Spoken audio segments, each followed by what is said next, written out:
किसान भाइयों नमस्कार। कार्यक्रम कृषि दर्शन के आज के अंक में आप सभी का बहुत बहुत स्वागत है। किसान भाइयों, जैसे जैसे बरसात का मौसम आगे बढ़ रहा है, वैसे वैसे खेतों में खड़ी हुई हमारी खरीफ की फसलें भी दिन ब दिन बड़ी होती चली जा रही हैं और अब समय है इनमें पौध संरक्षण का। किसान भाइयों, यदि समय रहते इनमें पौध संरक्षण ना किया जाए, पौधों का ध्यान ना किया जाए, तो भविष्य में एक बड़ी समस्या का सामना हमें करना पड़ सकता है और आप परेशानी में हो, ऐसा हम कैसे होने दे सकते हैं। इसीलिए आज के कार्यक्रम में हम पौध संरक्षण के विषय में ढेर सारी जानकारी आप सभी को देंगे। लेकिन इन सभी जानकारियों के साथ साथ बहुत आवश्यक है कि ये पता होना कि आए दिन हमारे आसपास कृषि के क्षेत्र में क्या कुछ नया हो रहा है। तो आइए कार्यक्रम की शुरुआत करते हैं खबरें खेती की और मंडी भाव के साथ।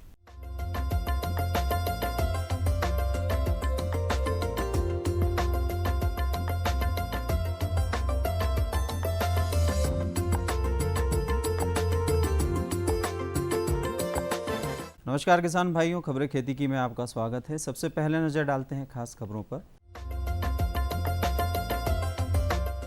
उर्वरकों का अग्रिम उठाव करें किसान। राष्ट्रीय कृषि विज्ञान संगोष्ठी 28 सितंबर से। अमर बेल का नियंत्रण। कपास में लाल पत्ती का नियंत्रण।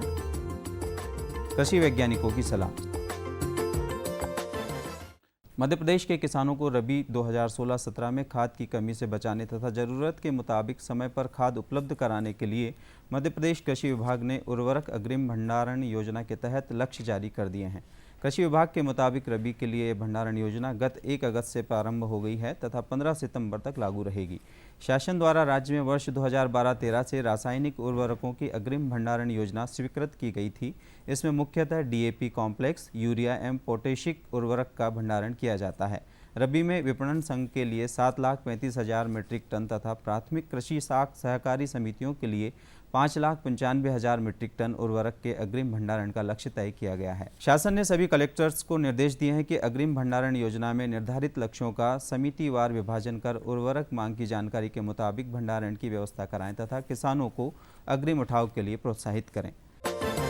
हिंदी पखवाड़ा के अवसर पर इंदिरा गांधी कृषि विश्वविद्यालय रायपुर द्वारा कृषक समृद्धि हेतु कृषि की विभिन्न विधाओं में नवाचार व कौशल विकास संदर्भ कृषकों की आय में दोगुनी वृद्धि विषय पर 3 दिवसीय 28 से 30 सितंबर 2016 तक राष्ट्रीय कृषि विज्ञान संगोष्ठी सह कार्यशाला का आयोजन किया जा रहा है। इस संगोष्ठी में देश के विभिन्न कृषि विश्वविद्यालयों के वैज्ञानिकों, भारतीय कृषि अनुसंधान परिषद नई दिल्ली के अंतर्गत संचालित विभिन्न संस्थानों के कृषि वैज्ञानिकों तथा कृषि से संबंधित विभागों के अधिकारियों, विशेषज्ञों, प्रगतिशील कृषकों, निजी एवं सार्वजनिक क्षेत्र के अंतर्गत कृषि एवं संबंधित संस्थानों के प्रतिनिधि तथा कृषि शोध छात्र भाग लेंगे। इस संगोष्ठी में कृषि उद्यानिकी, कृषि वानिकी, पशुपालन, मुर्गी पालन, मत्स्य पालन, कृषि अभियांत्रिकी, कौशल विकास, कृषि बाजार, विपणन, कृषक नवाचार, कृषि में सिंचाई एवं लेखन आदि विषयों पर तकनीकी सत्रों का आयोजन किया जाएगा। अमर बेल से फसल ही नहीं, बड़े बड़े वृक्षों को भी हानि पहुंचती है। नींबू में 30 से 35, मूंग में 70 से 90 तथा उड़द में 30 से 40% तक उपज को नुकसान होता है। इसके नियंत्रण के लिए विभिन्न तरीके अपनाने चाहिए। सबसे पहले सुनिश्चित करें कि बोए जा रहे बीज में अमरबेल के बीजों की मिलावट ना हो। साथ ही 1 लीटर पानी में 100 ग्राम नमक मिलाकर घोल बनाएं तथा बीजोपचार करें। यदि किसान भाई अमरबेल का रासायनिक पद्धति से नियंत्रण करना चाहते हैं तो क्लोरोपाम 6 से 7 किलोग्राम या डाइक्लोनेनिन 2 ग्राम के सक्रिय तत्वों की मात्रा प्रति हेक्टेयर मिट्टी में उपयोग करें। यदि रिचका या बरसीम की फसल लगाई है तो कटाई से 5 से 10 दिन बाद डाइक्वाट दवा 6 से 10 किलोग्राम प्रति हेक्टेयर आवश्यकता अनुसार पानी में घोल बनाकर छिड़कें। कपास में फसल में कई बार 60 दिन की अवस्था पर लाल पत्ती तथा फूल झड़ने की समस्या आती है। इस समस्या का समाधान करना अति आवश्यक है।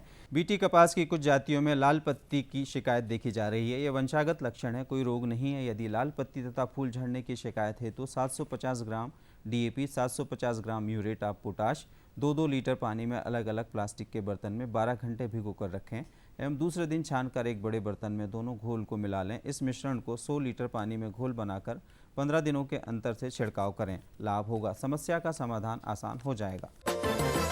कृषि वैज्ञानिकों की सलाह। सोयाबीन में वैज्ञानिकों की सलाह अनुसार इल्ली का नियंत्रण करें। सोयाबीन के खेतों में भरे पानी को निकालने की व्यवस्था करें। खरीफ फसलों में डोरा, कुल्फा, हैंड व्हील को चलाकर खरपतवार नियंत्रण करें। पपीते की नर्सरी तैयार करें। किसान भाई तालाबों में मछली पालन करें। कृषि यंत्रों का अधिक उपयोग कर समय धन बचाएं। तो किसान भाइयों, खबरें खेती की में बस इतना ही। आप देखिए मंडी भाव और मुझे दीजिए आज्ञा। नमस्कार।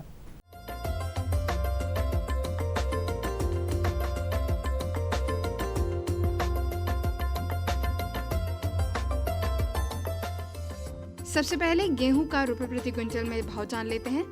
भिंड में न्यूनतम 1650 रुपए, वहीं अधिकतम 1665 रुपए। देवास में न्यूनतम 1747 रुपए, अधिकतम 1850 रुपए। झाबुआ में न्यूनतम 1600 रुपए, अधिकतम 1770 रुपए। लश्कर में न्यूनतम 1650 रुपए, वहीं अधिकतम 1712 रुपए। अब हम सरसों उपज का रुपए प्रति क्विंटल में भाव जानेंगे। मंदसौर में न्यूनतम 3952 रुपए, वहीं अधिकतम 4209 रुपए। सीहोर में न्यूनतम 3780 रुपए और अधिकतम भी 3780 रुपए। गंजबासौदा में न्यूनतम 2601 रुपए, अधिकतम 3845 रुपए। छतरपुर में न्यूनतम 3840 रुपए, वहीं अधिकतम 3900 रुपए। अब हम सोयाबीन की उपज का रुपए प्रति क्विंटल में भाव जानेंगे। अलीराजपुर में न्यूनतम 3350 रुपए, अधिकतम 3450 रुपए। धामनौद में न्यूनतम 2515 रुपए, वहीं अधिकतम 3295 रुपए। इंदौर में न्यूनतम 2800 रुपए और अधिकतम 3485 रुपए। नागदा में न्यूनतम 3121 रुपए, वहीं अधिकतम 3394 रुपए।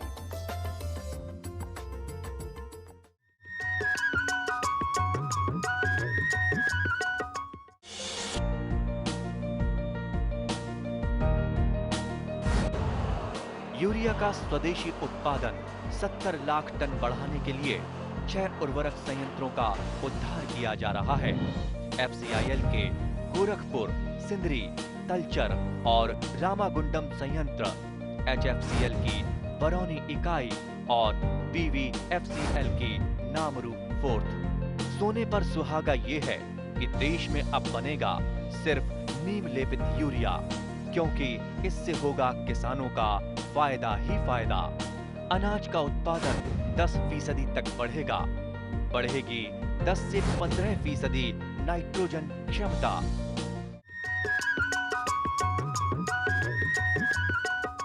अब समय है आपको मिलवाने का उन कृषि वैज्ञानिक से जो हमें बताएंगे कि किस प्रकार से पौध संरक्षण किया जाए। तो आइए आपको मिलवाते हैं डॉक्टर प्रदीप कुमार द्विवेदी जी से, जो कि कृषि वैज्ञानिक हैं कृषि विज्ञान केंद्र नकतला रायसेन में। तो द्विवेदी जी, आपका हमारे कार्यक्रम में बहुत बहुत स्वागत है।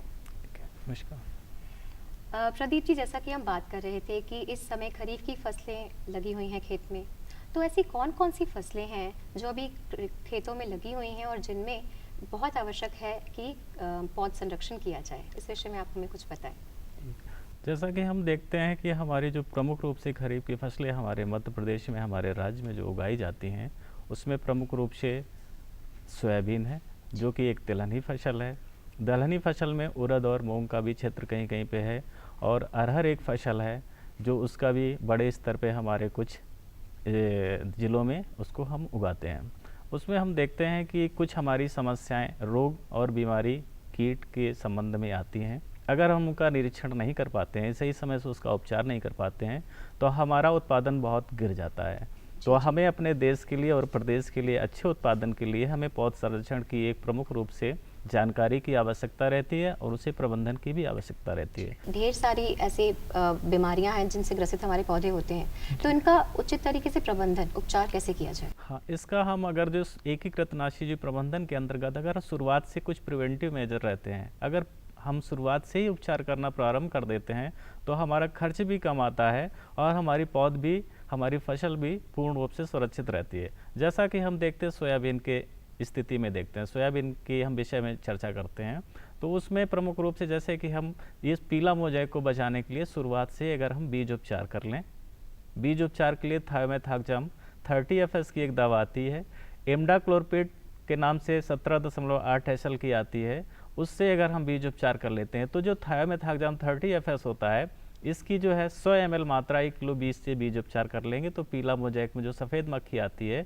उसको 40 से 50 दिन तक नियंत्रित हो जाती है। अगर ये दवा नहीं तो इमिडाक्लोप्रिड जो 17.8 SL की आती है, उसको अगर हम 100 ml 1 किलो बीज के हम बीज उपचार कर लेते तो नहीं आता है। इसके साथ ही साथ हम अगर पौध संरक्षण की बात करते हैं तो चारों तरफ से जो हमारी फसल लगी हुई होती है वहाँ पे कुछ होस्ट क्रॉप होती हैं। होस्ट क्रॉप में जैसे कुछ सोलेनेसिस क्रॉप रहती हैं, जैसे कि उसमें हमारी टमाटर आता है, बैगन आता है, मिर्च आता है। इस तरीके की अगर फसल के चारों तरफ लगी हुई होती है तो हमारी फसल जो है उसके साथ ये अल्टरनेट होस्ट का काम करती है, तो वहाँ पे सफ़ेद मक्खी पाई जाएगी। अगर समर मूंग लगाते हैं तो भी प्रभावित होने के चांसेस ज़्यादा रहते हैं। तो इसलिए हम कोशिश ऐसा करें जहाँ पर ये फसलें लगी हुई हो तो हम वहाँ पे इस फसल को ना लगाएं और बीज उपचार कर लेंगे तो ये मक्खी नहीं आएगी।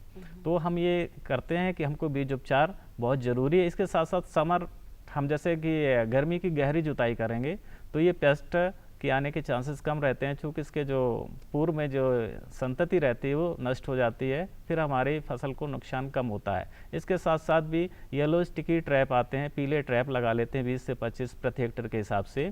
उसमें अगर नहीं आता तो देसी विधि हमारी ये रहती है कि पीली अगर कुछ दफ्ती वगैरह रहती है उनको काट के लगा लेंगे, उसमें ग्रीस लगा लेते हैं या अंडी का तेल वगैरह लगा देंगे तो ये मक्खी उड़ के आती है और चिपक जाती है उससे, तो हमारी फसल को नुकसान नहीं पहुँचाती है। बॉर्डर क्रॉप के रूप में जैसे कि मक्का वगैरह है, ज्वार है, लंबी जो फसलें रहती हैं उनको लगा लेते हैं तो उससे अब इनकी फसल हमारी इस कीट से सुरक्षित हो जाती है।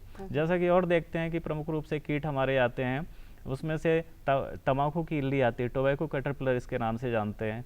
तो इसके लिए भी क्या किन फसलों में ज़्यादा पाई ये जाती है? सोयाबीन में ही लगता है, वैसे और भी काफ़ी क्रॉपों में लगता है, अरहर में भी आता है, ये मूंग में भी आता है और भी अन्य फसलें हैं। टोबैको कैटरपिलर इसलिए कहते हैं कि जो तम्बाकू में सबसे पहले आया था, इसलिए इसको टोबैको कैटरपिलर कहते हैं। समाधान कैसे? इसका समाधान इस तरीके से करते हैं कि इसके लिए एक हमारे पास हम अंतिम रूप में केमिकल के रूप में जाते हैं।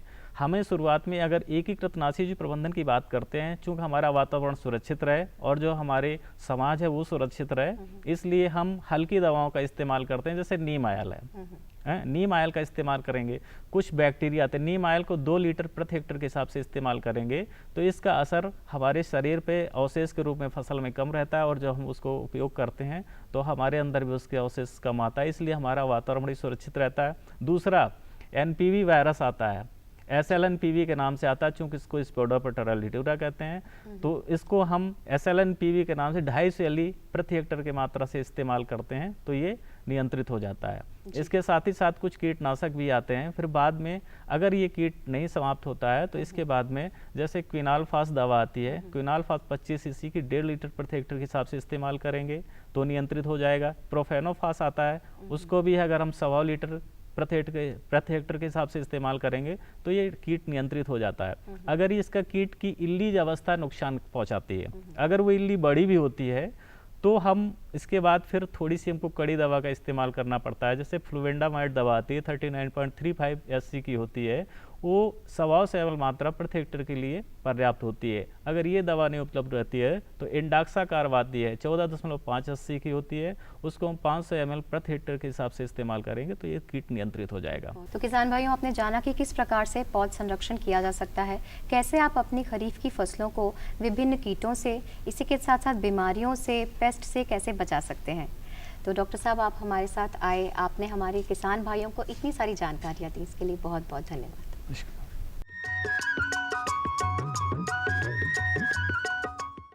किसानों के हित में बड़ा कदम, प्रधानमंत्री कृषि सिंचाई योजना। हर खेत को पानी, प्रति बूंद अधिक उपज। सिंचाई के सही तरीकों और जल संरक्षण की नई तकनीकों के साथ बढ़ेगा जमीन का जल स्तर। जिला स्तर पर होंगी सिंचाई योजनाएं, असिंचित क्षेत्रों तक पानी पहुंचाकर बढ़ेगा उत्पादन। भारत सरकार की विशाल योजना प्रधानमंत्री कृषि सिंचाई योजना। क्या है फसलों का ताजा हाल, कैसे हो इनकी सही देखभाल, बीज और खाद की कैसे हो सही पहचान। जानिए विशेषज्ञों के साथ, देखिए खेत खलिहान, सोमवार से शुक्रवार सुबह 7 बजे। डीडी किसान, बदलते भारत की शान।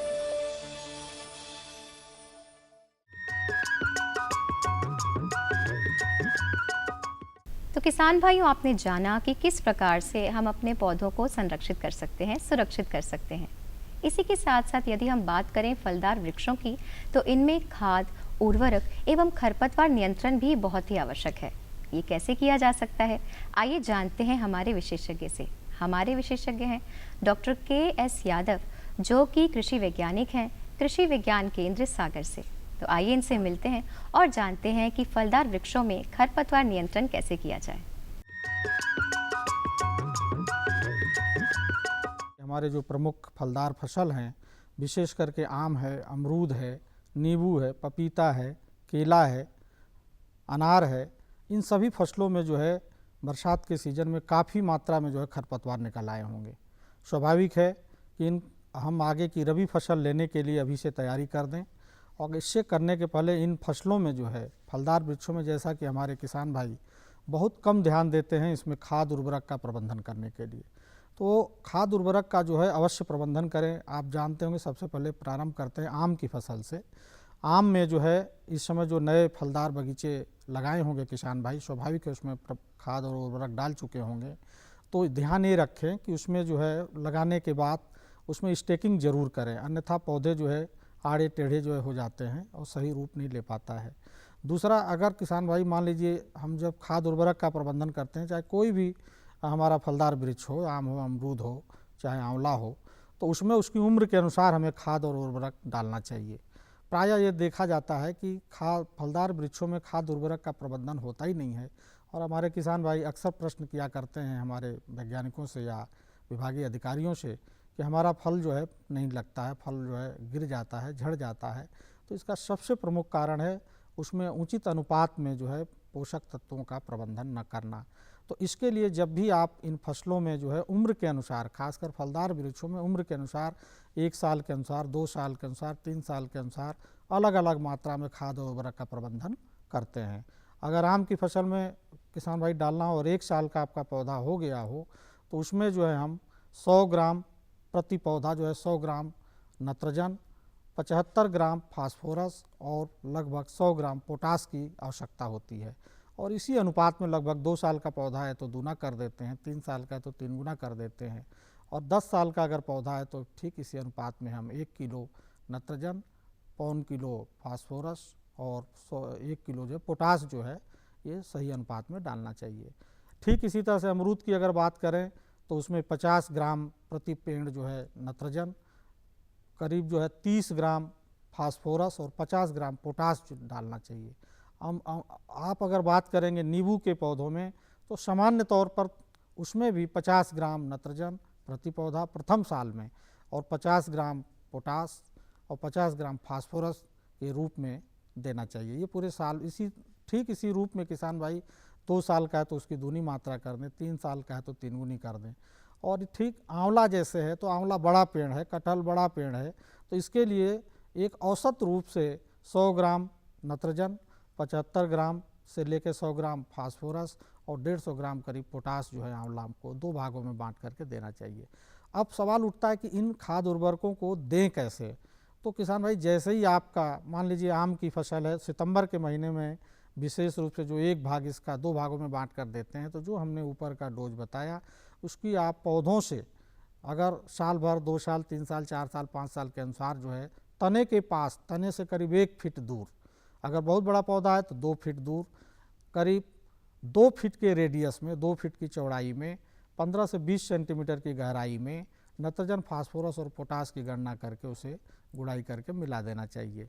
और ये डिपेंड करता है, एक सार्वजनिक सिद्धांत है किसान भाई, चूँकि फलदार सभी वृक्ष हैं तो हर वृक्ष पर बताना संभव नहीं है स्पेसिफिक रूप से, बट आप एक सार्वजनिक सिद्धांत ये समझ लें कि हमारे पौधों में जब फूल आने से पहले और जब फूल पौधे में जब वेजिटेटिव ग्रोथ हो या पौधों में जब वृद्धि हो तो उससे पहले जो है खाद उर्वरक एक बार जरूर डालें, और जब फल उसमें बनना चालू हो जाए तो उसके बाद दूसरी मात्रा जो है डालनी चाहिए।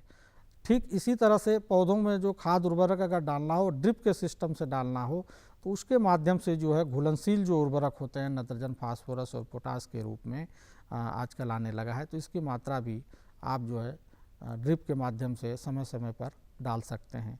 एक चीज़ और किसान भाई ध्यान रखें खाद उर्वरक डालते समय कि हमारे पौधों में जब नीचे तने में खाद और उर्वरक आप डालते हैं तो तने के पास न हो करके तने से 1.5 से 2 फीट पौधों की उम्र के अनुसार 15 से 20 सेंटीमीटर गहराई पर गुड़ाई करके डालें। अब हम बात करते हैं कि इन पौधों में विशेष करके जो हमारे बहुत सारे खरपतवार हो गए हैं, ये विशेषकर विभिन्न प्रकार के कीट और रोगों को आश्रय देते हैं, तो इनको हमको नष्ट करना बहुत ज़रूरी है। जैसे ही आपका सितंबर का महीना आता है तो आप इन खरपतवार उर्वरकों में अगर छोटे खरपतवार हैं तो इन्हें जो है हम या तो देसी हल के माध्यम से या हैरो के माध्यम से या कल्टीवेटर के माध्यम से जुताई कर दें, और जुताई करने के बाद जो है इसे खुला छोड़ दें तो ये जो है खरपतवार का नियंत्रण हो जाता है। बहुत बड़े अगर पौधे हैं और आप रासायनिक दृष्टि से मान लीजिए बड़े आकार का फलदार वृक्ष है और उसमें रासायनिक दृष्टि से अगर आप जो उसका उपयोग करना चाहते हैं तो भी जो है हम आपको 2-3 खरपतवार नाशी बताते हैं, लेकिन ध्यान ये रखना पड़ेगा कि इसका छिड़काव केवल खरपतवार पर करें और तने से जो है पास में न करें। इसके लिए पैराक्वाट या ग्रामेक्सोन करके आता है जो 1.5 किलो करीब 1.5 से 2.5 kg करीब जो है ग्रामेक्सोन या पैराक्वाट का आप छिड़काव कर सकते हैं। लेकिन ध्यान बस ये रखें अगर पौधा छोटा है तो इसका प्रयोग कदापि न करें, और करना भी है तो किसी बड़ी पॉलीथीन से छोटे पौधों को ढक लें, और अगर इसका उपयोग करते हैं तो इससे सारे खरपतवार जो है नष्ट हो जाएंगे। इसी तरह से अगर आपके पास पैराक्वाट की जगह पर आप आजकल ग्लाइफोसेट भी आने लगा, 1.5 लीटर मात्रा पर हेक्टेयर के लिए सफिशिएंट होती है, इसका उपयोग भी बाग बगीचों में करके और साफ़ सफाई रख सकते हैं। और तत्पश्चात जब आपकी नमी जो है जुताई लायक हो जाए तो हम कल्टीवेटर के माध्यम से या हैरो के माध्यम से इसकी जुताई गुड़ाई करके जो है साफ़ सुथरा खेत को बना लेना चाहिए। ध्यान ये भी रखें किसान भाई, विभिन्न प्रकार के फलदार वृक्षों में अगर ये पौधे छोटे हैं तो शुरुआती 3-4 सालों में हमारा खेत खाली रहता है, तो सितंबर में खेत की अगर आप तैयारी कर रहे हैं तो सितंबर-अक्टूबर से जो है विभिन्न प्रकार की जो है इसमें फसल लेकर के हम एक अतिरिक्त आमदनी प्राप्त कर सकते हैं।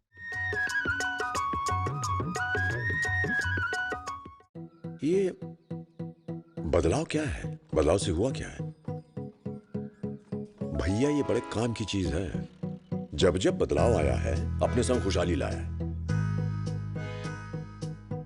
इंसान की सोच में अगर बदलाव आ जाए तो सब कुछ मुमकिन है, सब कुछ संभव है।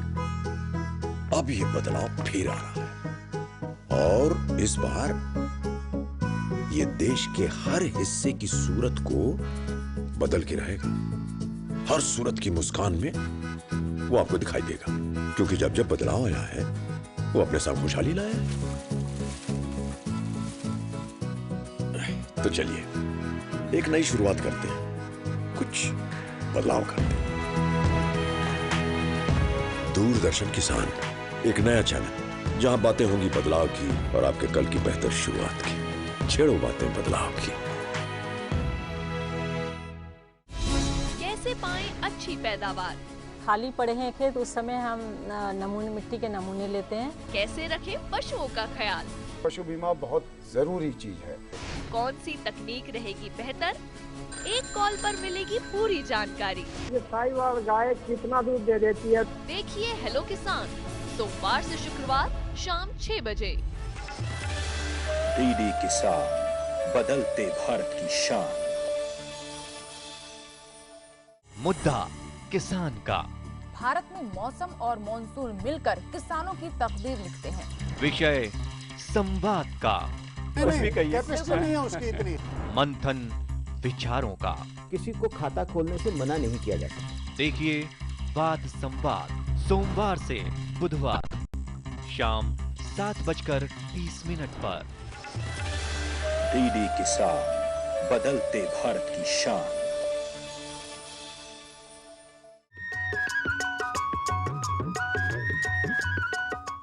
किसान भाइयों, हमें आपसे थोड़ी सी शिकायत है।